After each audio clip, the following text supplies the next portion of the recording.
है। तो obviously ICI की स्टडी मटेरियल के बीआरएस के क्वेश्चन करते हैं, ठीक है जी। और उम्मीद करता हूँ कि प्रेजेंटेशन तो हम जानते ही हैं कि क्या प्रेजेंटेशन होती है हमारी, कि साइड में हमारा पर्टिकुलर का कॉलम आता है जहाँ हम डिस्क्रिप्शन लिखते हैं रिलेवेंट ट्रांजैक्शंस की, और प्लस और माइनस के कॉलम। तो हर एक पर्टिकुलर ट्रांजैक्शन के अंदर अगर अच्छे से ये अंडरस्टैंडिंग बन जाए कि हाँ भाई प्लस होगा या माइनस होगा, तो क्वेश्चन तो हो ही जाएंगे हमारे, यानी प्रेजेंटेशन तो क्लियर ही है। तो हर एक पर्टिकुलर क्वेश्चन के अंदर सिर्फ और सिर्फ ये हम लोग डिसाइड करेंगे, अच्छे से समझेंगे कि प्लस होगा या माइनस होगा और क्यों होगा। अगर वो हमें समझ में आ जाता है तो ओवरऑल क्वेश्चन तो हम कर ही लेंगे, क्योंकि प्रेजेंटेशन वाइज ज़्यादा कोई बातें टिपिकल नहीं है, ठीक है। तो सबसे पहले इस इलस्ट्रेशन की बात करते हैं। और हमेशा जब कभी भी बीआरएस का क्वेश्चन आए, तो हमेशा सबसे पहली चीज़ जो आपको अच्छे से माइंड के अंदर रिटेन करनी होती है वो ये कि आपका जो गिवन क्वेश्चन है वो किस चीज़ से स्टार्ट हो रहा है, यानी कि starting point is a cash book या starting point is a passbook. क्योंकि अगर स्टार्टिंग पॉइंट कैश बुक होगा तो जो भी इक्वलाइज करने के लिए जो भी हम चेंजेस करेंगे वो कैश बुक में करेंगे, और अदरवाइज पासबुक के अंदर करने वाले हैं। जस्ट लाइक गिवन क्वेश्चन के अंदर शुरुआत में किसका बैलेंस दिया है, कैश बुक का बैलेंस दिया है, तो अब अच्छे से माइंड के अंदर होल्ड कर लेंगे हम लोग कि जी एक क्वेश्चन जो है वो तो कैश बुक का है, तो जो भी नेसेसरी चेंजेस हम करेंगे वो कैश बुक के अंदर करने वाले हैं। अब ऑब्वियसली शुरुआत में तो नॉर्मली लिखा है balance as per cash book, तो ये एक पॉजिटिव बैलेंस ही होगा, तो पॉजिटिव प्लस के कॉलम के अंदर आएगा। देन इसके बाद check issued but not yet presented for payment. हम जानते हैं चेक इशू करने का मतलब क्या होता है, कि हमने किसी पार्टी को, किसी क्रेडिटर को पेमेंट पर्पज के लिए चेक इशू कर दिया है। तो पेमेंट करने के लिए चेक इशू किया है तो हमने ही किया है तो हमें पता है, तो हमने ऑन द स्पॉट अकाउंटिंग भी कर ली होगी। और क्या किया होगा, कैश बुक को कम कर दिया होगा, और पासबुक वहीं की वहीं है क्योंकि वो चेक अभी तक प्रेजेंट नहीं हो पाया। तो अब क्या करूं, इन दोनों चीज़ों को बराबर करने के लिए क्या इसको करूं, नहीं इसको कर ही नहीं सकता, पासबुक में चेंजेस कर नहीं सकता, तो मुझे कैश बुक को ही वापस से बढ़ा देना पड़ेगा, यानी मुझे ऐड कर देना पड़ेगा, तो प्लस किया जाएगा। देन इसके बाद में check deposited in a bank. Obviously ये तो वो चेक होते हैं जो हम बैंक में जमा कराते हैं, ये तो वो चेक हैं जो हमें किसी कस्टमर से मिले होंगे, ये तो वो चेक हैं जिन्हें मैं जैसे ही बैंक में जमा कराऊंगा तो मेरा पैसा आने की उम्मीद क्रिएट हो जाएगी। हालांकि हम जानते हैं कि हम जैसे ही चेक को जमा कराते हैं बैंक में तो ऑन द स्पॉट तो पैसा नहीं आता, कि आप वहीं खड़े हो चेक जमा कराया और तभी के तभी पैसे मिल गए, तो पैसा आने में कितना वक्त लगता है, 3 महीने। वो जो 3 महीने वाली लिमिट थी वो ये नहीं थी, 3 महीने वाली लिमिट क्या थी, कि जब कहीं भी आप किसी पार्टी को चेक काट के दे दो पेमेंट पर्पज के लिए, जब कहीं भी आप किसी पार्टी को चेक काट के दे दो पेमेंट पर्पज के लिए, तो वो पार्टी अपने घर ले जाएगी उस चेक को। उसके बाद में वो क्या जमा आज करा सकती है, बेशक करा सकती है, क्या कल भी करा सकती है, हाँ करा सकती है। कितने वक्त तक करा सकती है, तो 3 महीने तक जमा करा सकती है। लेकिन यहाँ जो अब अगला क्वेश्चन मैं कर रहा था कि जमा कराने के बाद, यानी आफ्टर, दो टाइम लिमिट है कि जमा कितने वक्त में करा सकते हो, और जमा कराने के बाद अकाउंट में पैसे कितने वक्त में आएंगे। तो जमा कराने के बाद 3 महीने में तो नहीं आएंगे, खुद सोचो 3 महीने मतलब इतना ज़्यादा कि हाँ जमा करा दिया आज और पैसा आएगा कब देखेंगे, अब तो 3 महीने बाद, तो ऑब्वियसली नहीं। कि जैसे ही हम जमा करा देते हैं तो उसके लगभग 3 दिन बाद, ऑन एन एवरेज 2-3 दिन बाद पैसा आ जाता है। आमतौर पे 2 दिन, कभी कभी 3 दिन, और बहुत रेयर केसेस में आपका वो 4-5 या 1 हफ्ता भी हो सकता है। बट हाँ आमतौर पे एक जनरल बात बोली जाती है तो वो 2 से 3 दिन की बोली जाती है, कि 2 से 3 दिन में वो चेक क्लियर हो जाता है। तो जैसे ही हम चेक को जमा कराते हैं तो अगेन ये रिमोट वाला हाथ हमेशा पासबुक ही रहता है। तो ये पासबुक और ये कैश बुक, तो जैसे ही हमने जमा कराया तो हमें तो पता ही है हमने जमा करा दिया, तो हम कैश बुक को बढ़ा देते हैं इस उम्मीद में कि पैसा आ ही जाएगा। अब पासबुक में अगर पैसा आ जाता तो ये बराबर होते, लेकिन पासबुक में पैसा नहीं आया, ये चेक अभी तक क्लियर नहीं हुआ, कलेक्ट नहीं हुआ, तो पासबुक वहीं की वहीं है और क्वेश्चन तो कैश बुक का ही है, तो वापस से नीचे कर देना पड़ेगा, माइनस करना पड़ेगा हम लोगों को इस पॉइंट को। ऑब्वियसली चेक जमा कराया और क्लियर भी हो गया, चेक जमा कराया और क्लियर भी हो गया, क्या उन चीज़ों को बीआरएस में डील करेंगे हम? ऑब्वियसली नहीं। तो हमें अच्छे से क्लियर होनी चाहिए ये बात कि हमें उन चेक से लेना देना नहीं है कि जो चेक क्लियर हो चुके हैं, हमें उन चेक से लेना देना है यहाँ पर जो क्लियर नहीं हुए हैं, ठीक है जी। Done. Bank charges, bank charges तो क्या होते हैं, जो बैंक वालों ने ले लिए। अब बैंक वालों ने क्या हमारे घर आके लिए होंगे? ऑब्वियसली नहीं, सीधा हमारे बैंक अकाउंट से डिडक्ट कर लिए होंगे। तो यानी इस बार हमें नहीं पता ये बात, और सीधा बैंक वालों ने बैंक अकाउंट में से पैसा काट लिया होगा। तो इस बार तो पासबुक आपकी कम हो गई होगी, बल्कि कैश बुक वहीं की वहीं है। पासबुक आपकी कम हो गई होगी, कैश बुक वहीं की वहीं है। तो अब क्या पासबुक को बढ़ा दूं मैं? तो नहीं, पासबुक को तो बढ़ा ही नहीं सकता, क्वेश्चन पासबुक का नहीं है हमारा। तो अब कैश बुक को हमें कम कर देना पड़ेगा इन ऑर्डर टू इक्वलाइज, तो हम लोग माइनस कर देंगे। इसके अलावा इंटरेस्ट क्रेडिटेड बाय बैंक, ये क्रेडिट शब्द का क्या मतलब कहा था हमने, कि हमारी अकाउंटिंग के अंदर कैश बुक के अंदर तो क्रेडिट का मतलब क्या होता है, पैसे का आना या जाना। हाँ, तो कैश बुक के जो प्रिंसिपल हैं, जो हमारी अकाउंटिंग के प्रिंसिपल हैं, वो तो कुछ ऐसे हैं कि भाई डेबिट का मतलब पैसे का आना और क्रेडिट का मतलब पैसे का जाना। बट पासबुक के हिसाब से तो रूल उल्टे हो जाते हैं, यानी क्रेडिट का मतलब पैसे का आना। वैसे भी हमारे अकाउंट में जब जब पैसा आता है तो बैंक से मैसेज, इवन गौर भी करना आपने पापा, ठीक है, फोन वोन चेक करना, ठीक है, तो नजर आ जाएंगे। जब जब पैसे गए होंगे तो डेबिट का मैसेज आया होगा, और क्रेडिट हुआ है तो इसका मतलब है कि पैसे आए हैं। तो बैंक की तरफ से तो जो मैसेजेस आते हैं, जो बात आती है, तो वो क्रेडिट का मतलब होता है पैसे का आना, इनफ्लो, इनफ्लो। तो डन जी done. Interest credited by bank, तो इंटरेस्ट बैंक आपको दे रहा है या ले रहा है, दे रहा है। और वैसे भी आमतौर पर बैंक आपको इंटरेस्ट देता ही है, क्या कभी कभी लेता भी है?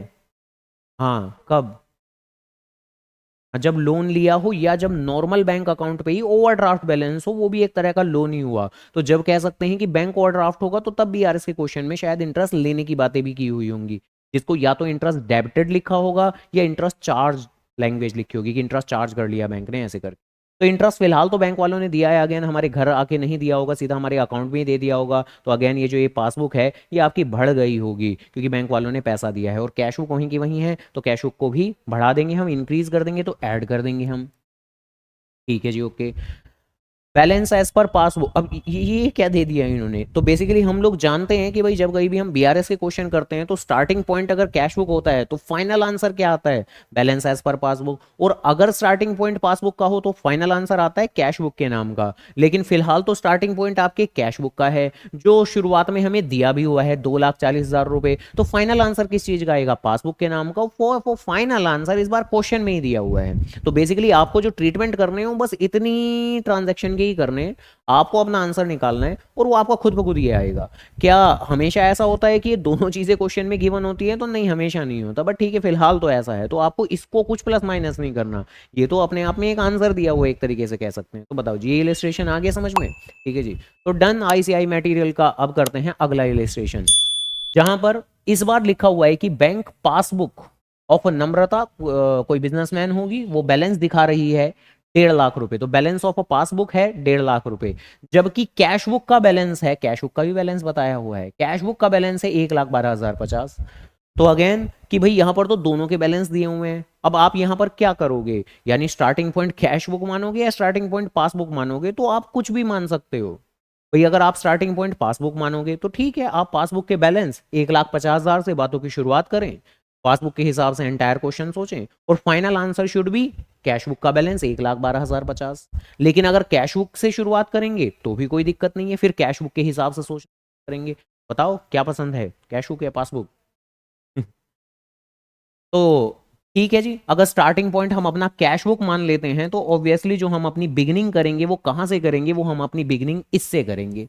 तो बस सबसे पहले तो इस चीज को हम प्लस आइटम के तौर पर लिख देंगे कि balance as per cash book 1,12,050। और अब एंटायर क्वेश्चन में जो भी थिंकिंग रहेगी वो कैश बुक के हिसाब से रहेगी। तो सबसे पहला कि शी हैज इशूड, इशूड मतलब अगेन कि भाई पेमेंट पर्पज के लिए किसी को चेक दे देना। हमने 80,000 के चेक इशू किए हैं, जिसमें से 32,000 के चेक जो कि हैं वो प्रेजेंट हो चुके हैं। क्या हमें इन चेक से लेना देना होता है जो प्रेजेंट हो चुके होते हैं? नहीं, जो प्रेजेंट नहीं हुए हैं। तो ठीक है जी, तो यानी 80 में से 32 प्रेजेंट हो गए हैं, हमें इनसे लेना देना नहीं है। हम तो बेसिकली इन दोनों को आपस में माइनस कर लेंगे, जिससे कि आएगा मेरा कितना, कितना, हाँ 48। तो 48,000 रुपीज के वो चेक हैं जो कि प्रेजेंट नहीं हुए हैं, तो हम उसका ट्रीटमेंट करेंगे। और क्या ट्रीटमेंट करेंगे, तो बेसिकली चेक इशू किए हैं, चेक इशू करते ही हमने कैश बुक को नीचे कर दिया होगा। अब हम तो कैश बुक के हिसाब से ही सोच रहे हैं, तो कैश बुक को वापस से राइज कर देना पड़ेगा आपको, तो ऐड कर देना पड़ेगा हमें। तो 48,000 रुपीज को ऐड करेंगे हम इस ट्रांजेक्शन के अंदर। देन इसके बाद में ये तो वो चेक हैं जो आपको रिसीव हुए हैं, ये तो वो चेक हैं जो आमतौर पर आप बैंक में जमा कराते हैं। लिखा क्या हुआ है, लिखा है कि 5,000 के चेक आपको मिले which she recorded in a cash book. साफ तौर पे लिख दिया है कि कैश बुक में रिकॉर्ड हो चुके हैं, but forgot to deposit in a bank. इस बार तो इवन ऐसा भी नहीं हुआ कि डिपॉजिट कराया है और क्लियर नहीं हुआ, इस बार तो डिपॉजिट ही नहीं कराया। हालांकि कैश बुक में तो रिकॉर्ड कर लिया है, तो कैश बुक में तो रिकॉर्ड कर लिया है, ऑब्वियसली ये चेक मिले हैं हमें, तो हमारे कैश बुक के बैलेंस को बढ़ाएंगे, बढ़ाएंगे। और बैंक में तो जमा ही नहीं कराया, क्लियर होने की तो बात दूर की गई है। तो अब वापस से कैश बुक को डाउन करना पड़ेगा, कम करना पड़ेगा, तो माइनस कर देंगे जी ये 5,000 रुपए हम इस ट्रांजेक्शन के अंदर। अगली बात, एक चेक है 22,000 रुपए का, deposit by her has not been cleared yet. तो ठीक है, इस बार चेक को जमा करा दिया है लेकिन वो क्लियर नहीं हो पाया, तो अभी भी बातें तो सेम टू सेम ही रहेंगी कि चेक हमने जमा तो कराया है, जमा कराते के साथ ही हमने कैश बुक को राइज कर दिया होगा, बट वो क्लियर तो हुआ नहीं, तो पासबुक तो अभी भी वहीं की वहीं है, वो तो कैश बुक को वापस से कम करेंगे, माइनस कर देंगे हम। ठीक है जी, माइनस हो जाएगी हमारी। देन इसके बाद में अगली ट्रांजेक्शन, जहां मिस्टर गुप्ता है कोई, हम तो नहीं है मिस्टर गुप्ता, हम तो नम्रता हैं, है ना। तो मिस्टर गुप्ता है कोई कोई जिसने जमा कराया है 15,700 इन हर बैंक, हर हर हर कौन, नम्रता, यानी हमारे बैंक में। तो मिस्टर गुप्ता ने 15,700 हमारे बैंक में जमा कराए हैं, which has not been recorded by her in a cash book यार। तो कैश बुक में अभी तक एंटर नहीं हुआ, यानी ये वो वाला केस हो गया कि कई बार कस्टमर डायरेक्टली हमारे अकाउंट में पैसा जमा करा देता है, तो मिस्टर गुप्ता ने सीधा हमारे अकाउंट में पैसा जमा करा दिया, तो इससे क्या हुआ होगा, पासबुक या कैश बुक, हाँ पासबुक। तो पासबुक बढ़ गई होगी, कैश बुक वहीं की वहीं है, और क्वेश्चन तो कैश बुक का है क्योंकि हम तो कैश बुक के हिसाब से चल रहे हैं। तो ठीक है जी, कैश बुक को राइज कर देंगे हम, जिससे कि दोनों बराबर हो जाएं, तो कैश बुक को राइज कर देंगे हम, प्लस कर देंगे हम।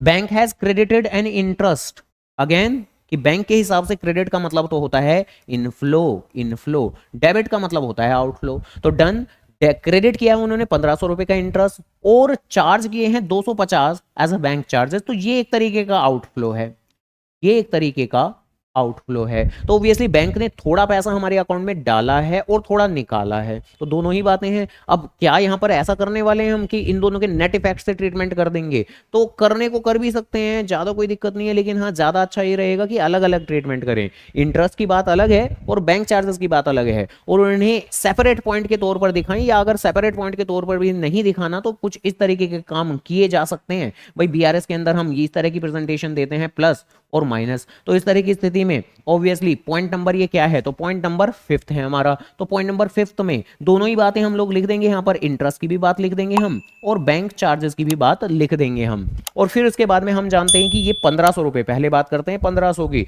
तो ऑब्वियसली बैंक में पैसे आए हैं तो कैश को भी बढ़ा देंगे, तो 1,500 तो ऐड करना है, तो इसी अलाइनमेंट में यहाँ पर 1,500 तो प्लस के कॉलम में लिख देंगे हम। एंड देन उसके बाद में जो 250 है वो तो पैसे गए हैं, तो पासबुक कम हो गई है, तो अब कैश को भी कम कर देंगे, तो 250 कम कर देंगे, तो उसी ही लाइन में यहाँ माइनस के कॉलम में।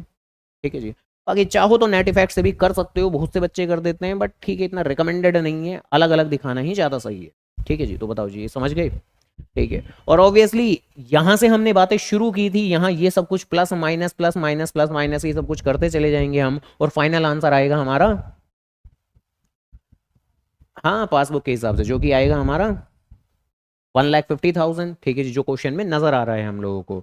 तो ठीक है जी, ओके, हो गई बात इस इलिस्ट्रेशन की भी। देन आईसीआई मटेरियल का क्वेश्चन नंबर, इलिस्ट्रेशन नंबर 4 की बात करते हैं, जहां पर इस बार लिखा हुआ है from the following particular ascertain the balance that would appear in a bank passbook, यानी असर्टेन करना है किसका बैलेंस, आपको पासबुक का बैलेंस। तो अब अगर उसका बैलेंस पता करना है तो यानी कैश बुक का गिवन होना चाहिए, क्या कैश बुक का गिवन है, बिल्कुल गिवन है। हालांकि गौर करने लायक बात, इस बार तो बैंक ओवरड्राफ्ट का बैलेंस गिवन है। क्या इससे बातें बदलेंगी आपकी, ना बस थोड़ी सी, बहुत थोड़ी सी, कितनी सी, कि इस बार जो शुरुआती बैलेंस है वो क्योंकि ओवरड्राफ्ट है तो प्लस के बजाय माइनस लिख देंगे हम, बस इतनी सी बात है। क्या कुछ और बदलने वाला है, तो नहीं जी, कुछ और नहीं बदलेगा। क्या बदल सकता है, हाँ बदल सकता है, अगर आप दूसरी वाली प्रेजेंटेशन लोगे, जैसे कि शुरुआत में मैंने बताया कि बीआरएस की 2 प्रेजेंटेशन होती हैं, तो अगर वो दूसरी वाली प्रेजेंटेशन लेंगे तो ठीक है, कुछ और भी बदलता है, क्या छोड़ें, क्या इतनी सारी पढ़ाई है, वैसे ही इतना प्रेशर है, क्यों एडिशनल प्रेशर लेना। तो सिंपली वो वाली प्रेजेंटेशन को जाने ही देते हैं, सिंपली प्लस माइनस वाली प्रेजेंटेशन पे फोकस करते हैं, जहां पर सिंपली इसको शुरुआत में हम नेगेटिव आइटम के तौर पर ले लेंगे, नेगेटिव कॉलम के अंदर ले लेंगे, और उसके बाद में नॉर्मली सोचेंगे जैसा कि अभी तक सोचते आ रहे थे। तो जैसे second point, interest on overdraft for 6 months ended, ऐसे करके कुछ लिखा हुआ, तो interest on overdraft, interest on overdraft हमें मिलेगा इंटरेस्ट या हमें पे करना पड़ेगा, हमें तो पे करना पड़ेगा, और ऑब्वियसली सीधा बैंक ने हमारे अकाउंट से ही ले लिया होगा, तो पासबुक हमारी कम हो गई होगी। तो अब हमें सोचना किसके हिसाब से है, इस बार भी स्टार्टिंग पॉइंट तो कैश बुक ही है, तो कैश बुक के हिसाब से सोचना है, तो कैश बुक को कम कर देंगे, माइनस कर देंगे।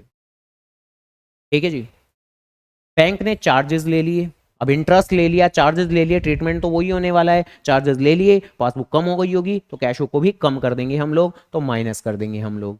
देन इसके बाद में चेक इशू कर दिए हैं हमने, but not cached, not cached का मतलब वही नॉट प्रेजेंटेड, तो चेक इशू कर दिए हैं हमने प्रायर टू 31 दिसंबर, बट वो अभी तक कैश नहीं हुए यानी प्रेजेंट नहीं हुए। तो चेक इशू करने का मतलब होता है हाँ कैश वो कम हो गई होगी, लेकिन वो कैश नहीं हुई यानी सामने वाली पार्टी ने अभी तक जमा नहीं कराए हैं। तो पासबुक वहीं की वहीं है, क्या इसको नीचे करूं? नहीं, कैश बुक को ही बढ़ाना पड़ेगा क्योंकि हम तो कैश बुक के हिसाब से चल रहे हैं, तो प्लस आ जाएगा हमारा इसमें।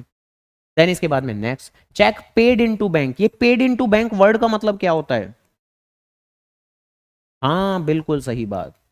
तो देखो पेड इनटू बैंक ये कंबाइन वर्ड है जिसका मतलब होता है डिपॉजिटेड इनटू बैंक। जैसे कई बार ना बहुत से बच्चे, कई बार जब मैं तो बोलता रहता हूँ, मैं तो पूरे साल बोलता हूँ, मैं तो 11th क्लास से बोलता हूँ कि पेड इनटू बैंक को अलग अलग ना पढ़ें। पेड इनटू बैंक एक कंबाइन वर्ड है जिसका मतलब होता है डिपॉजिटेड इनटू बैंक, लेकिन फिर भी बच्चे इसे इंडिविजुअली आइसोलेटली पढ़ते हैं कि पेड, पेड किसी को पे किया होगा, ऐसे करके वो सोचना शुरू कर देते हैं, जबकि ऐसे नहीं सोचना। तो आइसोलेशन में नहीं पढ़ना पेड वर्ड को। पेड इनटू बैंक एक कंबाइन वर्ड है जिसका मतलब होता है डिपॉजिटेड इनटू बैंक, और जो भी हम चेक जमा कराते हैं उससे तो हमेशा हमारी कैश बुक बढ़ती ही है। तो ठीक है जी, चेक जमा कराए हैं लेकिन वो अभी तक क्लियर नहीं हुए हैं, बट नॉट क्लियर, तो ठीक है, हमारी कैश बुक तो हमने बढ़ा दी होगी क्योंकि चेक तो हमने जमा करा दिए हैं। तो डन, हमारी पासबुक वहीं की वहीं है क्योंकि वो चेक अभी तक क्लियर नहीं हुए। तो अब वापस से इसको नीचे कर देंगे, माइनस कर देंगे हम लोग। तो ठीक है जी, माइनस कर देंगे तो ये पर्टिकुलर पॉइंट माइनस हो जाएगा। Interest on investment collected by the bank and credited in a passbook. तो इंटरेस्ट ऑन इन्वेस्टमेंट है, इंटरेस्ट ऑन इन्वेस्टमेंट आता है या जाता है? आता है, ऑब्वियसली इन्वेस्टमेंट करते हैं प्रॉफिट की उम्मीद में, इंटरेस्ट की उम्मीद में, तो इंटरेस्ट आया होगा। और क्या हमारे घर देने आए होंगे? तो नहीं, सीधा हमारे बैंक में पैसा डाल दिया होगा। तो पासबुक बढ़ गई होगी, कैश बुक वहीं की वहीं है, तो कैश बुक को भी राइज कर देंगे हम। ठीक है जी, तो प्लस कर देंगे। तो इसी के साथ में ये 3 इलिस्ट्रेशन तो शुरुआती हमारे खत्म हुए। हालांकि क्या बीआरएस के अंदर सिर्फ और सिर्फ इतनी ही बातें हैं? तो जवाब है ना, बीआरएस के अंदर एक और पर्टिकुलर टॉपिक भी है। मेनली बीआरएस के दो तरीके के क्वेश्चन समझ सकते हो आप। एक तो वो होते हैं क्वेश्चन जिसमें इंडिविजुअली सिर्फ और सिर्फ आप बीआरएस ही प्रिपेयर करते हैं। एक वो क्वेश्चन करते हो आप जहां बीआरएस के साथ साथ आप कुछ एडजस्टेड कैश बुक नाम की चीज होती है तो वो भी बनाते हैं। ऑब्वियसली वो वाले क्वेश्चन अभी देखने बाकी हैं। तो मान के चल सकते हो टोटलिटी में दो तरह के क्वेश्चन हैं, दो के अलावा कोई तीसरी बात नहीं, कोई धोखा नहीं दो ही हैं बस। ठीक है, तो एक है आइसोलेटली सिर्फ जहां बीआरएस आप बनाते हो, और एक बीआरएस के साथ में एडजस्टेड कैश बुक। तो फिलहाल तो ये तो खाली बीआरएस वाले क्वेश्चन थे, और एडजस्टेड कैश बुक वाले क्वेश्चन नहीं, आज नहीं करूंगा मैं तुम्हारे। ठीक है, तो वो ऑब्वियसली बाद में ही करेंगे। अब तुम फिलहाल के लिए